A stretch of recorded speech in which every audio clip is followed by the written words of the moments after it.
morning, everybody. This is Chris Rose here with Junk Doctors NJ, the sponsoring company here that sponsors business entrepreneurs and small businesses here in New Jersey. And we have a great guest today. Her name is Marisa Sweeney, and she's an owner of Be Well and New Jersey VegFest.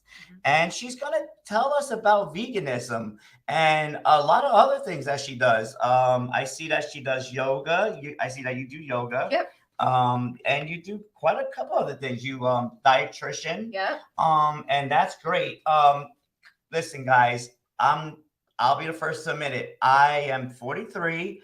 After I want to say 35 and second child, working out. Before that, always been skinny. I'm Sicilian and Puerto Rican. We were meant to be skinny up to a certain age, I guess. And my body cannot hold. I'm 6 foot, not even. Let me just about 5'11". I would like to be 6 foot. And I'm about 240. That's what the scale says at the doctor's. I would like to believe my scale at home that says 223. However, whatever it is, I believe that the doctor's scale might be right. So as a dietitian, you know about BMIs and all that stuff. Yeah. And there's millions and millions here, especially in New Jersey, tens of thousands of people that really need to get on a good diet. And we, as blue collar workers, I believe you're going to have a huge market, because I want to just tell you first, please introduce yourself. Yeah. Hi. So my name is Marisa Sweeney. And as mentioned, I'm the owner of Be Well Integrative Health Services. We're headquartered in Morristown, New Jersey. And I'm also the owner of the New Jersey Vegan Food Festival. We have 2 events every year. There's one in the Meadowlands in the fall, and then there's one every May. It just happened in Asbury Park. So it's a lot of fun. Thank you. This to me hits home, because I've struggled with my weight, and I'm going to tell you why. And I want to know I would like to know your opinion. Okay, so for us New Jerseyans, you see the hours that we work, and everywhere that we drive, Wendy's, Popeyes, Chick-fil-A, McDonald's, and I know the names. I don't typically stop there and eat there. I eat more at local restaurants in certain towns that actually cook food there, but there's fried food, and still some of it is unhealthy. I try to go with grilled chicken and salads. However, what I'm trying to say is, where is the fast food vegan restaurants? I know, Like, right? is it impossible to make a fast food vegan restaurant? And do you think that would be so popular? Because I've had vegan food and it tastes good. Yeah, vegan food's come a long way, right? It would be really nice. It would be really, really nice to have like some sort of vegan fast food. I don't know. I mean, if you go Is it hard, the preservatives? I think you have to have somebody, first of all, that's like really passionate about veganism, and then also wants to open up a fast food restaurant. If you go to different cities like Philadelphia and I was going to say New York, but I don't even know one in New York. But there's a small handful around the country, and that's about it. That's weird. But I did see something interesting the other day. Not to get off a topic, because this does have actually something to do with what we're talking about. Somebody actually saved a McDonald's burger for like 30 years. Oh, I saw that. Did you see that? Yes. And disgusting. took it out, and it was still the same, no mold. Ugh. So what I'm thinking is this, Marisa. I think that a lot of our foods that are convenient, super preservatives. Yeah. So it's going to last longer. Now, if you look at the most vegan foods, they're whole foods. And they're usually salads. Salads go bad within, I would say, a week. Yeah. Like spinach, if it's not sealed very correctly, Yeah. we're talking probably going to start going bad within 2 weeks. Yeah. Yeah, it's a fresh vegetable. It's not going to last. But that still doesn't answer a question. Like, I believe that if let's say hypothetically, you and me came up with a capital to open up a vegan fast food restaurant with a drive-through. Yeah. And we had shakes, and we found a way to make it fast and real, like real whole food, and not fattening, no sugars, no white bread, no white carbos. I mean, do you think that would be a success? I think so. I mean, it's definitely different from what the fast food landscape is like. And so I think there would be a risk involved whenever you do something different, but I think there's a need and a want for it. Healthy food that's fast. Marissa, I don't even know if it would be, I mean, it would be shocking to Yeah. drive down Route 46 and drive by Whitney's and all of a sudden drive by a nice logo that says vegan fast food, but not the type of fast food you're used to, the better fast food or something. Fast food, not at the expense of it being unhealthy, you know? Exactly. You know, we have on the side of cigarettes, I think it's called a Surgeon General or warning or something, says that this cigarettes can cause lung cancer and a variety of different things. Do you feel like maybe there should be something sort of close to that on KFC, Popeyes, all these? Like, if you constantly eat this, there is a big chance that you could get heart disease, all types of diseases. I've done some studying and researching, and in our medical uh, situation in America, our medical facilities, most of them are preventable diseases, and a lot of it is connected to food. Yeah, most of it is. Most of it is, absolutely. I think warnings on things like fast food and like really, really Will people pay unhealthy. attention? Maybe not. Much like people that are smoking cigarettes, you know, there's still people out there that are not paying It's attention dying out to it. now. It It's is dying slowly out. dying out, but I think it would create awareness, and with that awareness, especially over time, I think it would create some outrage for things to change. I wanted to, because like I know I still have a stomach, and it's harder to get it off. That it's much more hard to get it off than to put it on. Yeah. For me to get off the weight, I know I have to run. I need carbo. And it's to teach your body how not to starve itself, because I'm in starvation mode. In a lot of blue collar, white collar people that are working way over 8 hours, you know, our typical work days nowadays are not 8 hours. Yeah. What happens is we get up in the morning, where we have kids, most of us, you know, the average American, responsibilities. We get up, we have to get to work, beat rush hour. Kids get to school, they eat their breakfast real quick, maybe cereal, some pancakes, whatever. Yeah. And then we might chew a little snack left over of their food and get out of there. Mm-hmm. Now we may get a coffee, drink. That coffee's going to stop us from being hungry because of the caffeine. But then you're going to hit 2, 3-ish, and you're going to get into that slump. You may get a lunch that's not super good for you, and then dinner. So 9 out of 10, I eat once a day, and I know there's millions of Americans that eat that one meal once a day, and it's usually at night, and it's close to their time to go lay down because they're so exhausted. And what that big meal of food does is takes your metabolism and puts you in such a sleep coma, like if you want to say. Yeah. And that is, I believe, is one of our issues. Yeah, I think so too. I do think, I mean, there's a lot of research around intermittent fasting, though, that's like pretty fascinating. So you believe in that? Is it for everybody? No, I don't think it's for everybody, but definitely people have had some pretty amazing benefits. Have you tried it? I've tried it. I don't think it's for me, honestly, for a few different reasons. But You the feel one tired meal at a that day, point. to say that, you know, that there's a one size fits all diet for everybody is pretty impossible. The one meal thing a day is bad because your body is holding on, because your body thinks it's starving. So it's going to hold on to your fat.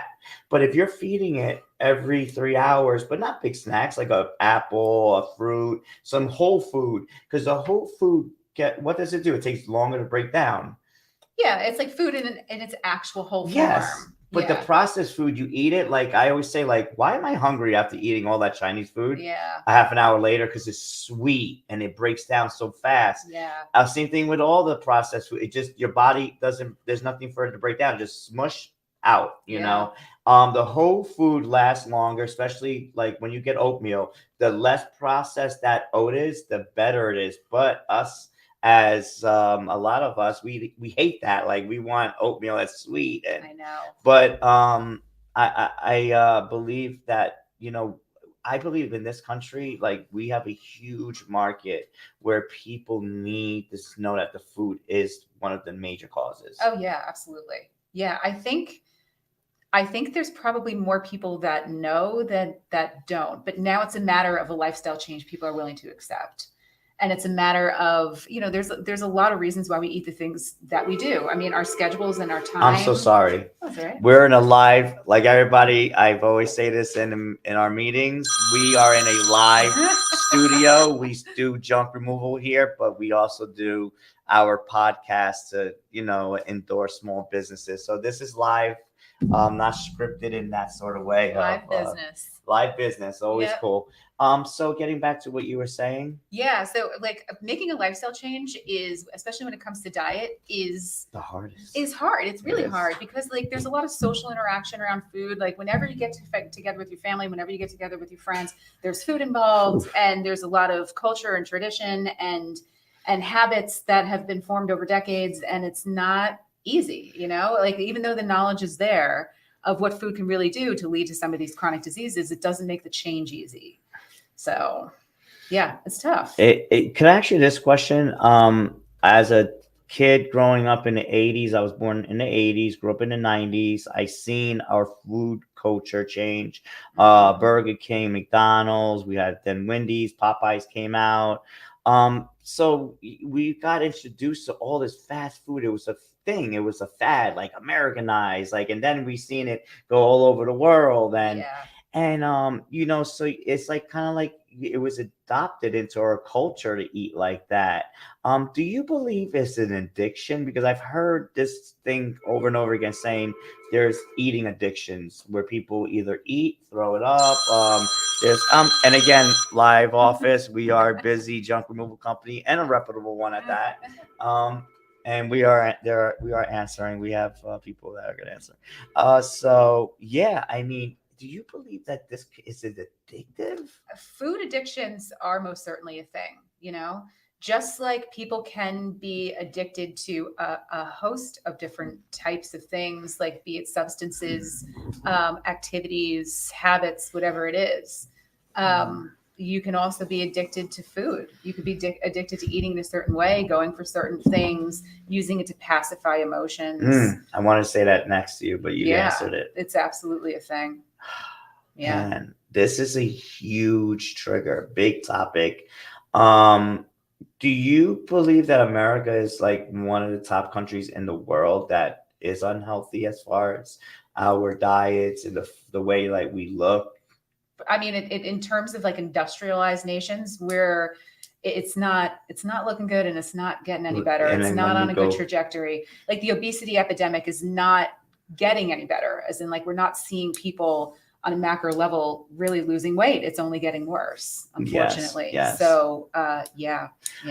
Do you also notice that, I mean, there's, ways to stop it, I mean, preventative care, premeditative care. Mm-hmm. But there's only so much a doctor could tell a patient, like you have to stop. They cannot force them. Yeah. And it does raise everybody's health insurance. If we, I believe that I don't remember what I think it was Michelle Obama. She did this, and she wanted to use an incentive in schools to just let's introduce some spinach or some apples. Let's get the sugary drinks, because I do not drink soda. It's not allowed in my home. The only thing that's allowed is a little bit of apple juice, and that's it. And then I water it down.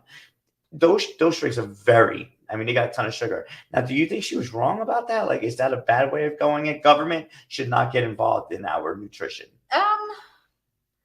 Do they play a major role? Question. I mean, I don't think it's a bad move to have our kids exposed to less and less sugary drinks, less and less. But should the government get involved? I mean, it depends on how you look at it. Yeah, it could get dicey with them involved. Right. Same thing with remember a while ago, I think it was maybe Bloomberg, this whole thing was like a big with issue. The soda, yeah. With the soda, but also the trans fats too. The trans fats, yes. I don't think it's a bad idea. Taxing it. It was more a politicalized tax thing. I remember it was taxed, but I don't think it's a bad idea when you take something like a trans fat, which like you couldn't even, it's honestly in a lot of cases, not even a food. You know, like if you are like, if the government wants to say, hey, like you actually have to make whatever your products are out of food ingredients, I could see that being something where they step in and it's warranted. Honestly, Marissa, I could look at the back of food that says organic and 100% and then look at the ingredients. And I mean, I'm not the most intelligent person in the world. I can read at a decent level, but there's a lot of words on that thing that I could just not pronounce. Right. And I've worked for companies in the past. I'm not going to say names, but I've worked in companies that made very popular drinks, and I seen what was put in there. It wasn't real apples and fruits. It was actually a formula of syrup. It was concentrated syrup that was, if you tasted the syrup just like by finger, it was so sweet, and it would go into a silo of, I mean, we're talking tons of water, and then spin it, and then you add the citric acid and the vitamins as a powder form. So it's not like somebody's putting vitamins in there. So I've seen firsthand how we have to mass produce our food. Yeah. This is a crazy topic. I mean, we could get into so many conspiratory things, but I really would like to stay centered on it, because keeping it simple really is the best way. Diet. Yeah. Is there anything wrong with just supplementing a meal with a shake? Supplements are sometimes needed and sometimes not. I don't really like recommending supplements to people if it Not doesn't. powder, but like I'm saying, like fruits and stuff like that. Sure. And could I do that instead of eating a meal? Can I put carrots and spinach and kale and berries and stuff like that, and just drink a nice cup of that? Would that make me fat or give me more weight? Is that bad for you? Sometimes, depending on what you put in a shake, even if it's made of what's considered to be like really healthy whole foods, sometimes the calories get way up there. So calories is something else. Sometimes, yeah. Sometimes the calories can get up there, but other times not. And that's other times it can be really, really beneficial in terms of like antioxidants and stuff and vitamins and minerals that you actually get in that shake. And as long as it fills you, if you're serving it, if you're using it as a meal replacement, it should really meet like a certain set of like nutritionally adequate standards, so that it's nutritionally adequate essentially, and that it actually can constitute as a meal. So yeah, definitely. And as far as your business, be well, what do you do as far as your customers? Like, let's say hypothetically me, I come to you, I'm like, Marissa, I want to drop 20 pounds. I don't want to. And I was also talking to you off camera about this craze of this new, well, it's not a new medication. It's the brand name is Osmotec, and I am probably pronouncing that completely wrong, but it's a pen, a diabetic pen, but they found out that it also curbs your appetite, and you do lose weight. And I know a lot of people know what I'm talking about. There, with that, I come to you, and I mean, I'm asking, what can you do? What do you do as far as helping so when like people me? come to see me initially, or like they call Be Well, it's usually me that they end up talking to. And like, I'll usually spend like 5-10 minutes on a phone, just kind of getting a real basic overview of what people are looking for. So if it comes to weight loss, I'll say they should either make an appointment with me first or one of the dietitians. It's all covered by insurance. So it usually doesn't cost people much of anything. It is. Yeah. Sometimes it's even considered preventative care where there's not even copayments. Oh my God. You're right. You're right. It makes it pretty affordable for people that have insurance. You're 100% right. But a lot of times, and this is sometimes maybe after the first session or maybe after a phone call before they come in to see me, that, I'm not always the professional that they should be working with. We have a mental health team. We have the yoga studio. We have a massage therapist. We have acupuncture. We have physical therapy. And the reason why I brought all these people together under one roof is so we can better serve these patients. And wellness is really multifaceted. Acupuncture for curbing appetite? That's actually a really good question for Carolyn, who's our acupuncturist, but it definitely, I want to know why, will really like make you so stress-free sometimes. You'll float right out of there. Really? And like people eat because of stress. Yes. So it goes back to the idea of wellness being multifaceted, and there's a ton of reasons why we eat the foods we do. And So it can all be considered, and it's all very, very individualized. Like we don't have a set program that when people walk in, I say you should be seeing this person, this person, this person. It's very much individualized depending on what that person is trying to achieve. Really? Yeah. What inspired you to get into this? I went to school for nutrition. It was just something that I always really liked. I actually took it as an elective because I couldn't figure out what I wanted to do for a while. And I was like, I really like this, and made it my major, became a dietitian. But I had my own little, like tiny little nutrition counseling practice for a while, right across the street from Morristown Memorial Hospital. And the more people came to see me, the more I realized how multifaceted wellness really is. So that's why I wanted to take on these other professionals to like better serve people. You know, also, Marisa, I noticed that like even our healthcare system is not adequately prepared to help us, No. help people that are and obese. What I've learned, I thought obese in my head was somebody that was so big that he couldn't or her couldn't walk, and I just thought obese was something. I'm considered obese because of my BMI weight compared to my bone structure. I'm medium built, 5'11". I'm really supposed to be, in all honesty, probably about 180 pounds. And that was my weight as a teenager, like 185, 195. I worked out and I had some muscle, so I was a little heavier. But I mean, that was a dream weight. Like I felt amazing. I did lose weight, and could I ask you this question? Yeah. I noticed when I went on this very clean diet, fish, just fish. Wasn't eating no meat. I was not eating meat. I had fish and a lot of veggies, supplemented a lot like of a Mediterranean diet kind of. Yes, and that's funny that you bring that up because that's my ethnicity, and I took I guess one of those. I took a 23andMe, and it shows that I'm like 74% Southern Sicilian Mediterranean. Yeah. And our diet is something in that nature. But when I was eating that diet, I've never felt so good in my life. That's great. No inflammation in the knees. I had a very dramatic surgery for spinal stenosis. It's work related, life related, motorcycles, young kid stuff.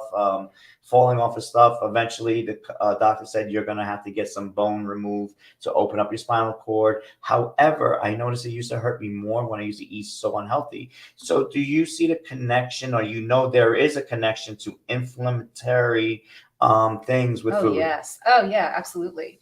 So there are foods that are known to be very inflammatory.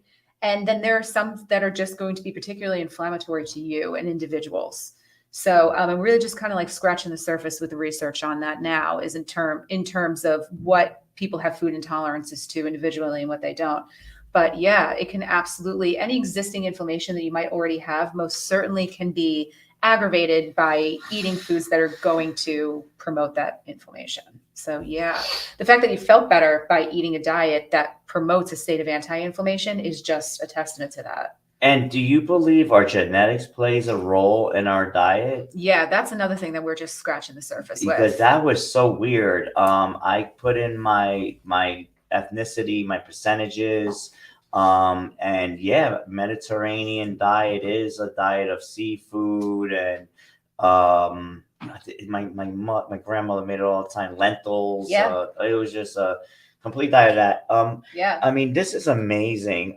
And you know what's amazing? You do take insurance. Yeah. So people can, I guess it all comes down to the will of the person, because you can't force somebody. No, and I really don't even do much advertising for the nutrition part, because I want people to come to me when they're ready. Yes. You know, I don't want to solicit people. There's a lot that goes into a state of being ready to make a change. So I want people to come to me when they're ready. And it's been working out really well. What was one of your biggest transitions of a person? I mean, you don't have to name the person's name, but I mean, have you had a person that you were like, wow, this is a, heavy person and it's gonna need work, but have you seen anything spectacular transition wise? Yeah. To talk about weight specifically, I've been a dietitian for like 14 years now. So there's, thankfully a lot of people that I've worked with that have lost a significant amount of weight. And it's a journey. I tell people, like, it's a journey. It's not just, here's your diet, see you later. like we have to meet up pretty often and we talk about what challenges they have, which are going to be different than challenges they might have had a few months ago, and what's new, what's different, what needs to be tweaked, what can we change to have this continue to work for you. So it's, it's a journey for a lot of people. But it's not only weight loss. Like I've seen really probably the patients that I'm most proud of are the ones that really change the relationship with food. They don't have this toxic, awful relationship with food like they used to. And that is real. That takes a lot of deep diving. That takes a lot of work. I'm so sorry. No. That's great. I mean, I can imagine, but these people were eager. They were motivated. You motivated them also. I mean, there has to be support. I do my best. Giving them support. Definitely. Yeah. I support them however I can. That's good. That's good. Could you share more about your journey of starting the New Jersey VegFest? Yeah. How have you seen the vegan movement change or grow in the New Jersey over the last 7 years? Yeah. Okay. Yeah. That's a fully loaded question, but I love talking about the VegFest. Yes. So I started the New Jersey VegFest. So I already had a job. I already had Be Well. And, I wasn't necessarily looking for a second job. Mm-hmm. It really took my full-time attention and then some. But, this was like maybe 10 years ago, over 9 years ago, actually, I bumped into a woman named Kendra on the street. She was the only other person in Morristown that I knew was a vegan at the time. And she said, it's like, listen, I have like this really great idea that we should start like some sort of vegan festival in New Jersey, because at that time there was like really no community around veganism in New Jersey. Surprising. Yeah, it was like, and like if you go to a restaurant, people are like, "What do you mean vegan?" Like people didn't even know what that was, and you were lucky to maybe get a basket of French fries. That's what you were eating. And to this day, we talk about that if we didn't bump into each other on the street that day, we wouldn't be doing this. So we said, all right, well, let's see what we can do. We'll spend the next 10 years pulling people together, that anybody that might have been a little bit of like a thought leader in the vegan space, or any restaurant that had vegan option on their menu. Let's try to pull people together and see what we can do about having a little event. And so we were cold calling people. And a lot of times people were like, who are you guys? Like we had no track record or anything. And it took that full 2 years to really round up people, but we got 30 vendors, and we rented out a couple of rooms in the Morristown Hyatt. And we sold 200 tickets in the pre-sale. We were like, wow, we are going to have an event. I can't believe this is going to happen. I'm happy. And then on the day of the event, and this is also, this is the first large scale event that we were throwing. So, we're kind of amateurs in this space. And we told everybody they could just buy tickets at the door. So then 2,000 people showed up, and we were like, oh my goodness. My God. And like the fire chief showed up, and he's like, guys, this is way too much. So that's what and honestly, like, even though it was that event turned out to be good, it was a little bit of a train wreck for that reason. But that also kind of showed me that we were like, New Jersey's ready for this. Yes. New Jersey's ready for something like this. And the next year we moved it to the Meadowlands, which was a big jump. But they worked with us, and you made vegan meals, and it's a whole bunch of, it's anybody who's anybody in the vegan world in New Jersey. So it's finding these people. So you walk into the New Jersey VegFest, and it's all local New Jersey, New York, Pennsylvania businesses for the most part. It's all pretty hyper local, of people. They're restaurants and product developers and nonprofits and people that have products in stores, and people that are just getting started, and like anybody who's anybody in the plant-based vegan world. We bring them all together, and we create community and a marketplace around them. And that's what it is. That's what it is. And it's fun.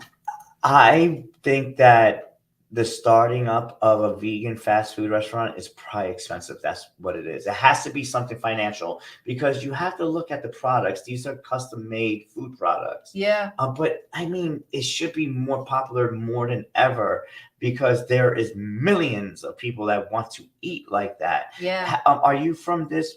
You're from this area. Morristown. Yeah. So there's a place in Roxbury. Somebody give me the name to that vegan spot that we've eaten there many times. Happy Hut. Loving Hut, right? Loving Hut.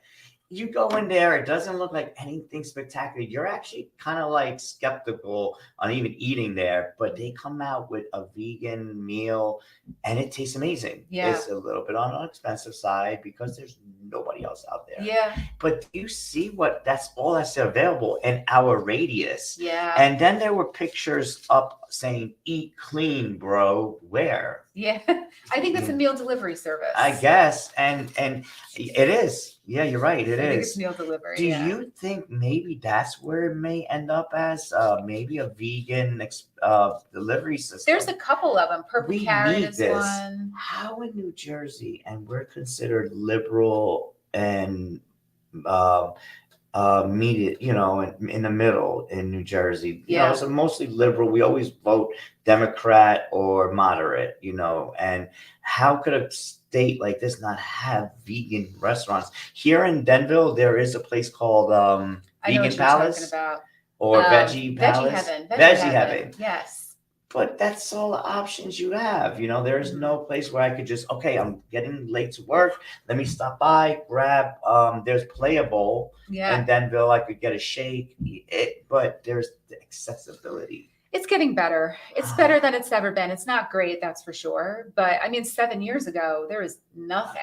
There was absolutely nothing. But now, it's a little bit better. It's a big ship and it's going to take a lot to turn it around. So, yeah. But do you also believe in vegan food that tastes so good, but it's not good for you? It's also fried. There's definitely vegan junk food, like Oreos are vegan, There's definitely vegan junk food, but that was a little crazy question. Everything in moderation. Yeah, I when I think vegan, I'm thinking like super healthy, But there is like a whole food plant-based type vegan diet that you can follow, but then there's just everything that falls under that vegan umbrella. Not all of it is going to be the best. French fries, right, and all that stuff, right? Fried food. Wow, this is amazing, and people really need this. But I believe in somebody like me. I'll keep it on myself.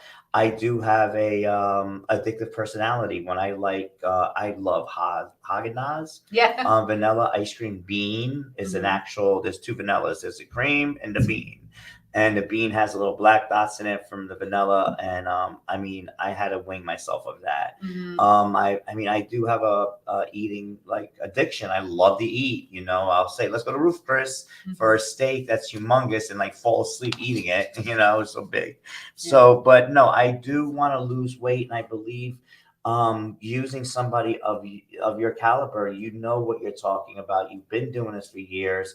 It's all about the actual person's will.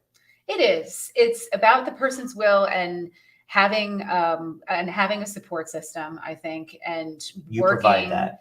Yeah, and like working with the person that you feel is a good match for you. There are plenty of times where people come in and I'll say, listen, if you don't feel like I'm the right person to be with you on this journey, I will find somebody for you, because everybody's an individual. And you mentioned you work with a team. Yeah. And so, and your position at the wellness center. Oh, now what is your position there? So dietitian. I own it, but I'm also a dietitian. Yeah. Okay. And then you also have somebody that works in the mental. Yes, part? We have a psychologist and a social worker that does the mental health piece of it. Yeah. Okay, that sounds really good. And then we have the whole yoga studio. There's a lot going on at Be Well. This is really interesting. I think this is very good. People have to make a change. This is like you said, this is a lifestyle change. Yeah, it is. It is.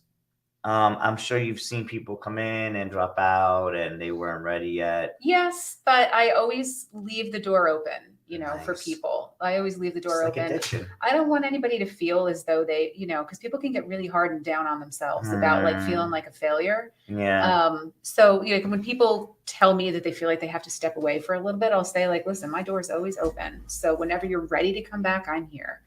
And I think, the last thing that I want to do is continue to promote any feelings of guilt that we have around the, what we eat and things of that nature. So it's kind of important to me to respect people's boundaries in that way. Wow.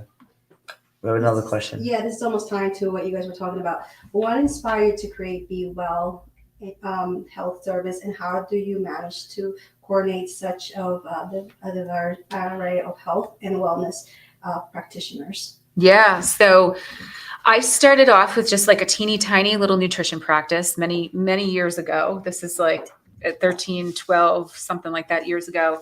And the more that people came to me looking for a lifestyle change, the more I realized how multifaceted that really is. It's not just what somebody eats to be, changing that to be like the big thing that's going to like suddenly change their life. It's usually almost like a Venn diagram of things affecting each other, as in, is your head in the right space? What kind of physical activity are you doing, if anything at all? Wellness is multifaceted. It really made me realize that. So I wanted to bring on a team of professionals that are amazing in their particular scope of practice. That, I'm not always the professional that people should be working with solely. Like, I'm the dietitian, so I could do the meal planning. I can make it really specific to people and their medical cases and their wants and their likes and their schedule and the whole thing. But, sometimes maybe a mental health component starts to show its face a little bit in the sessions, and I'm not the person that's the professional in that area. So I have somebody under the same roof that's part of the team that I could just refer to. And, you can make the introduction even as the person's leaving. And, there is a big stigma, especially around mental health. So I think having a little bit of FaceTime with somebody that you might potentially work with does really well.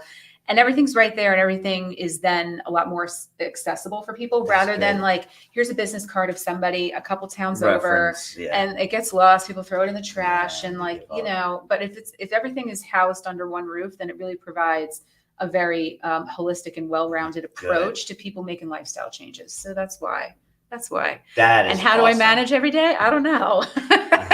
I'm still figuring that out. You're doing it.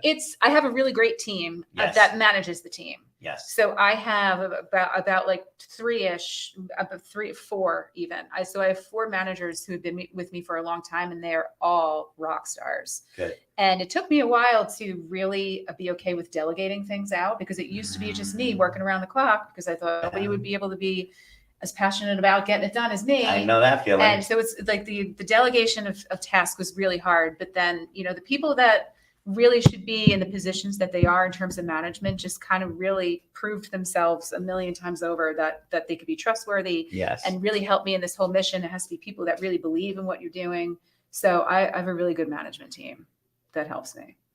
Yeah. That's good. That's really good. And as you see today, we have a lot more technology integration, and I'm sure that you guys are probably going to start integrating more technology into your systems. It's just something that just started happening as far as a big technical boom and data, artificial intelligence, and all this stuff. But when you provide somebody with as a dietitian, can you specialize a diet for somebody? And there's actually software out there that makes it even easier for you to construct their diet for them. But I mean, is that something that you handle? And are you integrating new technology into your business? I haven't integrated the AI yet, but I know it's all the rage. It's huge. And I know a lot of people are doing it. So I'm sure we will be doing that as well. But yeah, when people come to see me for nutrition counseling, it is a full on like lifestyle plan. It's not just here's what you eat, see you later, because there are so many influencers and things that affect why we eat what we do. Yeah. And you know what's interesting? Like, you could even use like a dash. Like, you create your own dash, and you could have, like, let's say your own customers on your dash.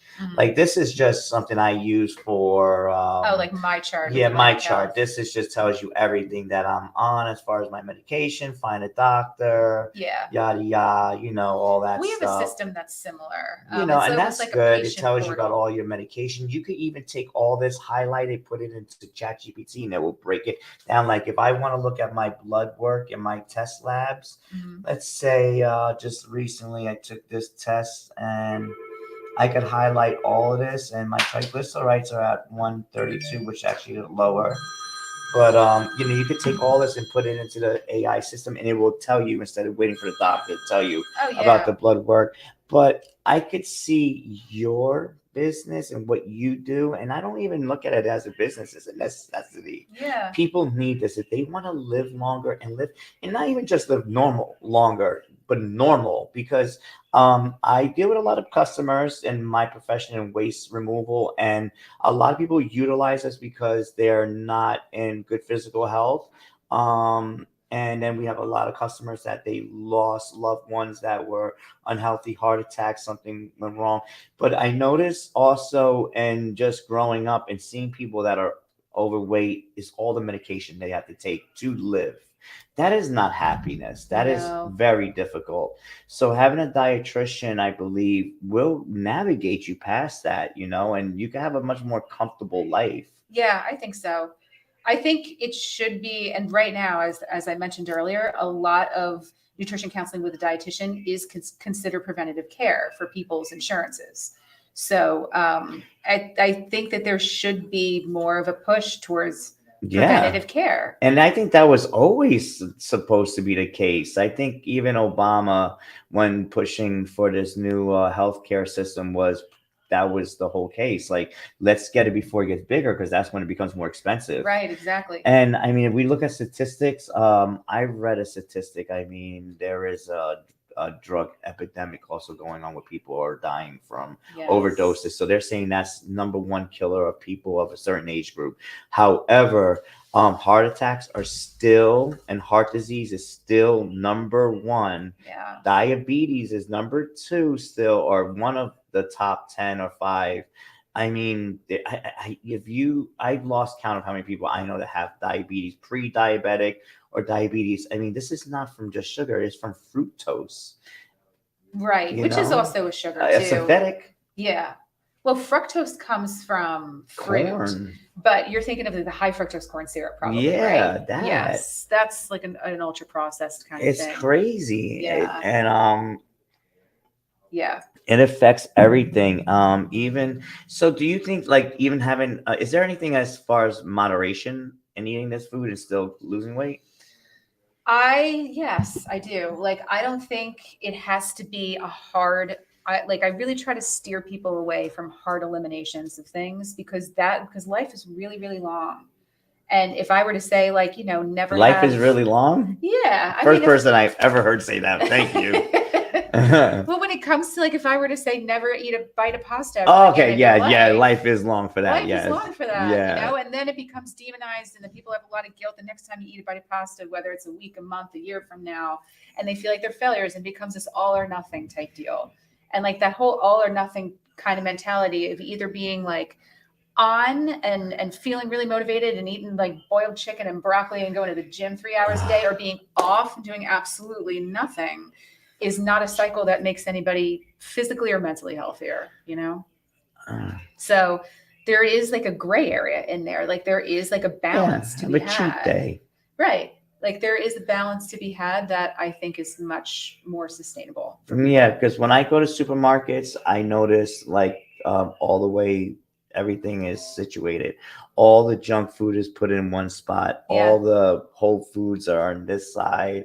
Meat in the middle, and it's just so much processed stuff. There is a lot of processed stuff. Yeah, shopping around the perimeter is like kind of like a known like bit of advice going into a grocery store, because mostly the whole foods around the perimeter and in the aisles is going to be more of the processed stuff. But even then, the processed stuff is integrated everywhere. It's like it requires almost like a certain level of savviness to be able to navigate through a grocery store, which is completely designed to have you buy as absolutely much as you possibly can before you leave. Yes, absolutely. So that's good. It could be tough. Know that. Just to give you some information, there is this thing that's called I don't know the exact name, but there's these things called plugins. Mm-hmm. They're part of the new AI systems. They're not out 100% for everybody, but a plugin. If Sophia, can you help me with the plugins? See, the plugins go into your Chat GPT, and then you use it you put in a prompt saying, hi, I'm going shopping. This is my budget. This is what I eat. This is what I don't eat. I want this. Tell me what's on sale.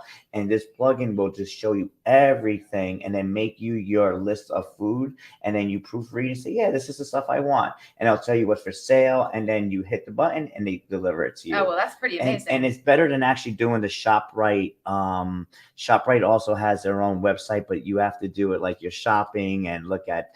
It's not the same. This actually is an integrated AI system that actually knows your eating habits and your whole family. So I have a 16-year-old going on 16. I already call him 16 already. Mhm. And I have a 6-year-old. My 6-year-old eat so healthy, and that was because we had a nanny that we hired and when he was first born, and she was from another country, and she cooked everything from scratch. Mhm. I mean, her bread from scratch. So he ate fish from scratch, all the fruits from scratch. So that was his palate. He enjoyed that. Yeah. So you could put that into this list of your family's eating habits, and it will just create your budget. And it's amazing the technology that you're going to see in the next year for your business is not going to take over your business. Mhm. It's not going to take over dietary. Of course, they could be AI assist, but it's not going to be better than a human.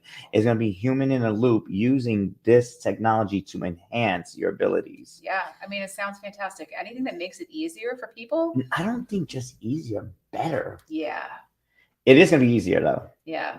Another question? Yes. Organizing such large-scale events like the Austria Park, Atlantic City, and NJ VegFest at the Meadowlands must be challenging. What are some of the biggest challenges you face, and how do you overcome them? Oh my, I could write a whole book on these like the challenges. That was a we've big had. question, whoever said that one. Challenges that we've had, you know, Logistical. Oh yeah, the logistics are really, really crazy.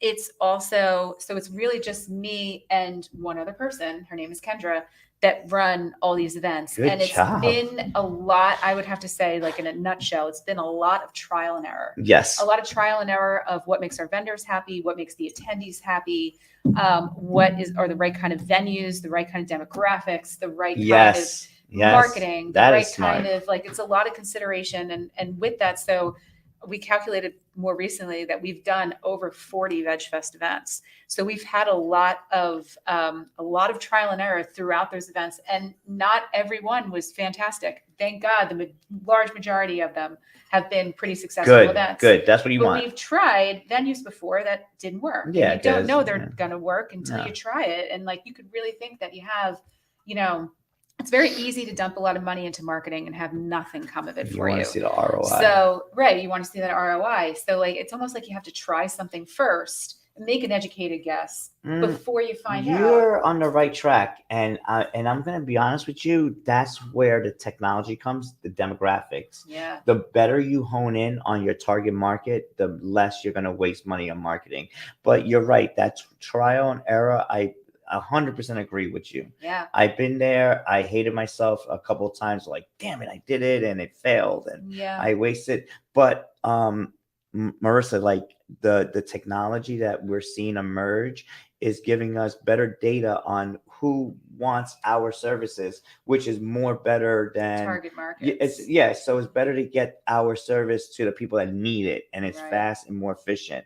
And you're gonna see that more and more. But you've been doing this for over 14 years, so that's why it wasn't as easy. VegFest not as long. VegFest more like 8-ish years. Yeah, so that to me is still a long time. Yeah, we've been doing it for a good while. And we didn't have this really good target marketing system that is getting even better and more simplistic for people just to use. Right. I mean, just listening to your story, is you and somebody else that started. For VegFest, yeah. Be Well, I own by myself.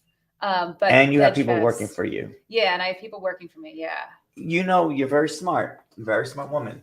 You know why? Because getting even the junk in the waste removal, it's about getting people that are smart, but getting them to work with each other. Yeah, you need a good team. But getting that team, because you have teams that have egos and they're I'm smarter than this.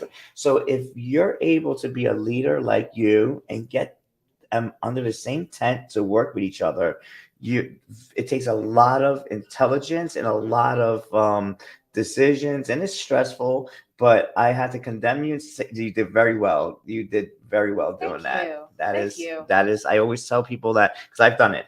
I've done it here with the team. We've all done it with each other, getting people to work together. You know, there's people that know certain things. And I looked up a logistics, smart people working with other smart people. They're very egotistic. Yeah.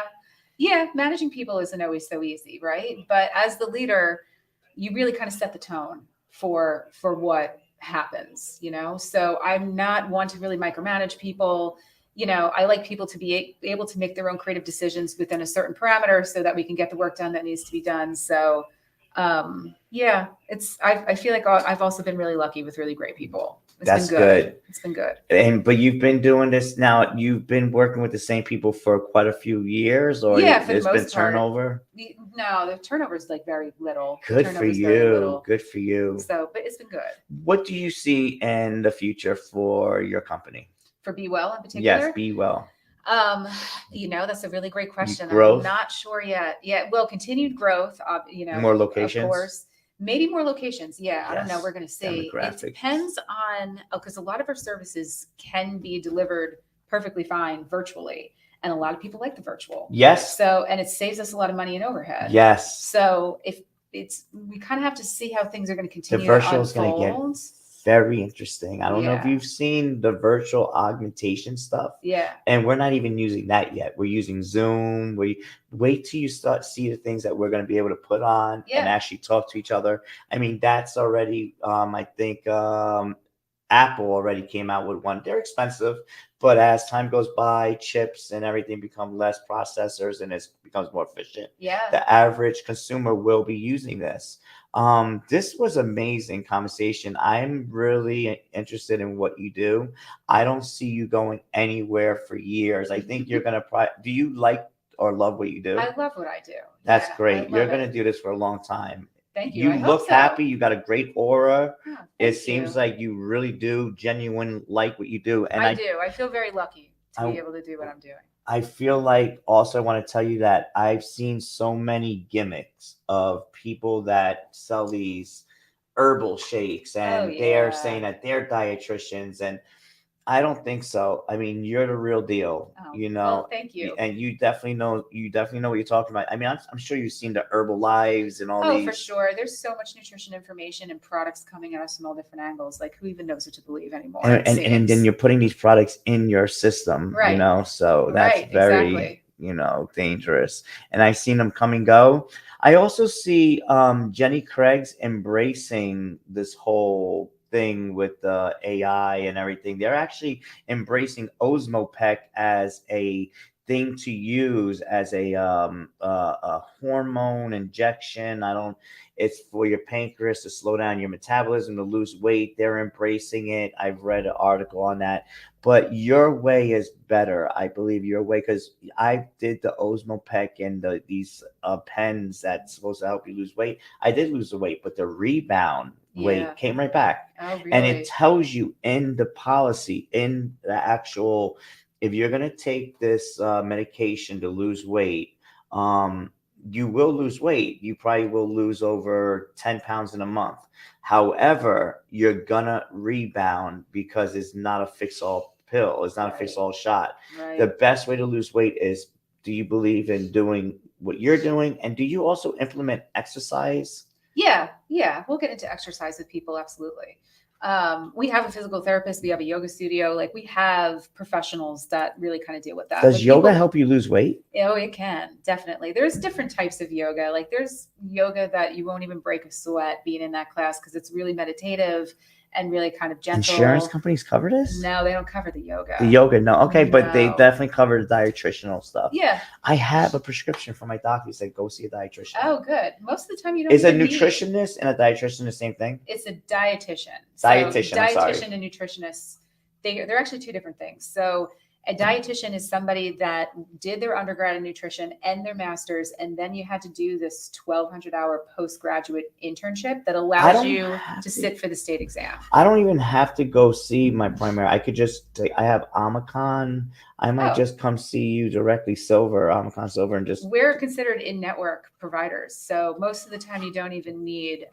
It's not like you pay anything up front. We just submit to your insurance, like you were seeing your primary care physician. I think I think I don't think I'm probably gonna be a customer. Yeah. Because I want to get I like I told you, I was taking a supplement or a medication from my doctor because I gained too much weight fast. I was working more out in the field, doing more trash removal, getting more involved with that, and then I have other businesses. But I am now working more podcasting, helping other companies grow, and then doing a lot of other office duties. And I've gained some weight. I don't know, because I'm older and I don't metabolize the food like I used to. 43. Is age something to do with your weight gain? Yeah, I mean, our metabolism definitely slows down as we get older, for sure. But it also could be a combination of that. If you're not doing the same level of physical activity on a daily basis that you normally did before, that it could be a combination of things. Do you require, like, not require, would you consider like a person or suggest that like, I want to lose weight, should I get into lifting weights or should I get into more cardio? I would say a combination of both. Really? Lightweight? Yeah, like lightweight and reps. You don't have to do anything like too crazy. But the combination of the weights and the cardio is really the way to go. And start off cardio slow? Yeah, and start off with anything, really. There's that whole book, Atomic Habits. Have you read that book before? Never. But one of the things it talks about is that if you really want to create a habit, it's really good. What is it called? It's called Atomic Habits. So one of the things that it talks about is that if you really want to create a habit, do it every day, which is, I understand, much easier said than done. But even if that's just 1 minute. So if you're like, I want to walk every single day, then, or I want to, get some sort of physical activity in my life, then walk for 1 minute. Every single day. It's the act of actually doing it. And then you can build from there. Yes. As a person that knows how to work out, I remember like when I first started working out at a younger age, I wanted to lift really heavy, but I was like, this is not going to work. I had to start off at like 110, 100 pounds, 95 pounds of bench. But after 2 weeks, another plate, after 2 weeks, another plate, and then so on, and kept on going up higher. Yeah. So yes, it is a challenge. A little bit goes a long way. Yeah, Definitely. You're right. You can't start off. I want to tell you a story real fast, and it's just something that happened to me a couple years ago. I went to go see a doctor, totally different doctor than I have now. He looked at my triglycerides. Now, what happened the night before is he told me to fast. I did not fast correctly, I believe. Okay. I think I ate something sweet or something that messed up my triglycerides. So when I went there, he gave me this medication. I forgot the name of it, but it was to lower my triglycerides. He did not warn me. He told me also work out, but he did not tell me that working out very hard this medication will, because when you work out, you break your muscle and there's muscle waste, and it goes in through your blood. It goes through your they call it CK or whatever. It goes through your kidneys. So this particular medicine, what it does, it gives you more muscle wastage for some reason. So I went to work out that day with my friend, and I was like really feeling good. I was working out really hard, and I worked out pretty hard that day. And my friend was like, Chris, I think you overdid it. Calm down. It's just your first day. I was like, nah, I feel good. The next day, I was throwing up so much, and I couldn't even drive.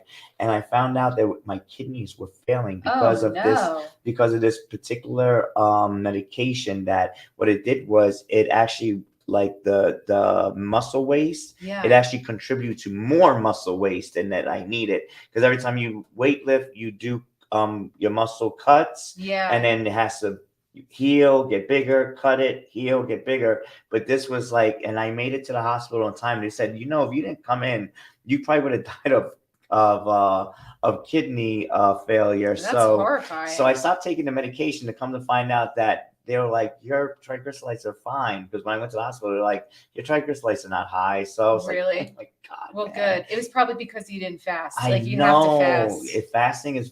Fasting is very important, people. Make sure you listen to that. Yeah. I don't know what else to ask. Is there any questions anybody wants to ask? No, it's fine. Yeah. All right. So this was awesome. Thank you. Could you please promote your business before we leave and Yeah. how people could get in touch with you? Yeah, thank you. So once again, I own Be Well, and it's in Morristown. We have a whole bunch of different wellness services. So just call us up, or you can just go online at Be Well IHS. That IHS stands for integrativhealthservices.com. And you can see everything that we have going on. And I also own the New Jersey Vegan Food Festival. So that's NJ VegFest.com, and you can get all the information there. I go to that. I forgot to check LinkedIn. LinkedIn, you have 2 comments. One from Jeffrey Tanner. I attended the VegFest in Asbury Park all the time. There's no other food a festival like it. Great. Megan has developed a great event in the NJ VegFest. Yay. And then John Christopher. He said Megan? Or He Marissa? probably meant Marissa, but that's okay. Yeah. All these M names. Yeah, it's Marissa.